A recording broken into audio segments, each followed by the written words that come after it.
اللہ تعالیٰ سے کون سی چیزیں مانگنا چاہیے۔ حضرت قطب ربانی نے ارشاد فرمایا، اگر تو اللہ تعالیٰ کے حضور سوال کرتا ہے تو ان چیزوں کا سوال کر، اس سے اپنے گزشتہ گناہوں کے لیے مغفرت طلب کر اور مستقبل میں گناہوں سے بچنے کی توفیق مانگ، اس سے طاعت و عبادت کا التزام کرنے اور اوامر و نواہی کی تعمیل، مشیت خداوندی پر راضی رہنے، مصائب پر تحمل کرنے، جائز اور حلال نعمتوں کی فروانی، توسیع رزق اور نعمتوں پر حمد و شکر کی طاعت و توفیق چاہتا رہے۔ نیز سلامتی ایمان کے ساتھ موت آنے اور حشر میں انبیاء و صدیقین، شہداء و صالحین اور امت کے مصائب و رفاقت حاصل ہونے کی دعا کرتا رہے، کیونکہ یہ بھی ایک بڑی سعادت ہے۔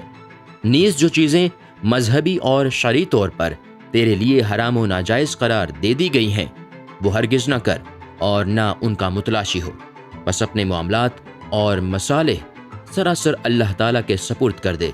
اور خود بھی کسی قسم کا دخل نہ دے۔ حضرت عمر بن الخطاب کے متعلق روایت ہے کہ انہوں نے فرمایا، مجھے اس کی کوئی پرواہ نہیں کہ میں کس حالت میں صبح کروں گا، آیا اس حالت میں جسے میں برا سمجھتا ہوں یا اس حالت میں جسے میں پسند کرتا ہوں، کیونکہ میں نہیں جانتا کہ علم الہی کے تحت میرے لیے بہتری کس حالت میں ہے۔ بس میں نے اپنے موجودہ اور آئندہ معاملات اللہ تعالیٰ کے سپرد کر رکھے ہیں اور وہ بہترین دوست اور بہترین حافظ و ناصر ہے۔ یہ الفاظ حضرت عمر نے اللہ کی تدبیر پر حسن رضا اور اس کے حکم و اختیار پر کامل اعتماد و اطمینان کی بنا پر ارشاد فرمائے۔ چنانچہ بندوں کے ناقص و محدود علم اور معمولی واقعات پر مضطرب ہو جانے کے باعث اللہ تعالیٰ نے تنبیہ فرمائی، مسلمانوں جہاد تم پر فرض کیا گیا ہے،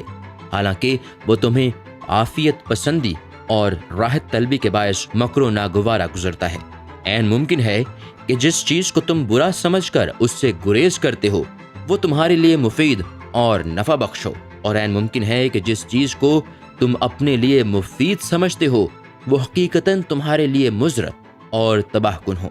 بس خیر و شر کی حقیقت و ماہیت کو عالم الغیب اللہ ہی جانتا ہے، تم نہیں جانتے، لہٰذا تو شیوائے تسلیم و رضا اس وقت تک اختیار کر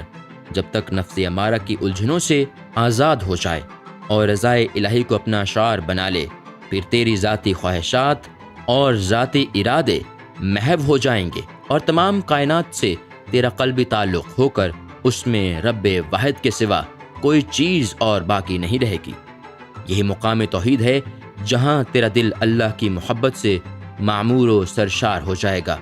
اور اللہ کی طلب و جستجو ہی تیرا نصب العین ہوگی۔ اسی حالت میں تیرا پروردگار تجھے دینوی نعمتوں اور جاہ و ثروت عطا کرے گا تو اس کا شکر بجا لائے گا اور اس کی مشیت سے موافقت و سازگاری کرتے ہوئے اس کے عطا کردہ رزق کا عملاً احترام کرے گا۔ پھر حیات دینوی کے نشیب و فراز میں اگر تجھے کبھی اسرت و تنگ حالی پیش ہوگی تو اپنے پروردگار سے ناراض نہ ہوگا اور اس کو رزق نہ دینے کی تہمت نہ لگائے گا، اس لیے کہ ایک مومن اور موحد ہونے کے لحاظ سے تو اپنی خواہش و ارادہ سے کنارہ کش ہو کر اپنے معاملات کو اللہ کے سپرد کر چکا ہے اور ارادہ الہی کی مطابقت میں اپنے ارادوں سے فارغ القلب ہے۔ بس وما یشاء الا ان یشاء اللہ کے مصداق تو دعا اور سوال کرنے میں صرف امر الہی کی اطاعت و بجا آوری کرنے والا ہے۔